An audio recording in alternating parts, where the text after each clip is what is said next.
What are some ways that companies, who move a good amount of LTL freight can proactively get ahead of these upcoming changes?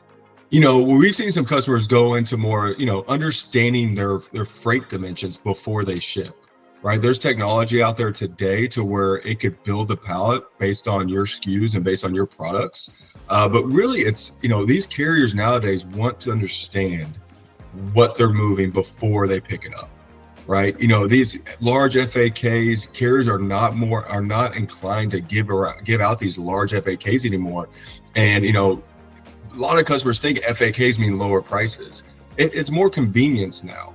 You're going to pay for that. And we all know that today is like you pay for convenience, right? And so the way for customers to get around this, is really to understand their freight and understand what the actual dimensions are of these things. So you're able to give accurate information to your carriers, and they can actually have better data so they can make their networks operate more efficiently.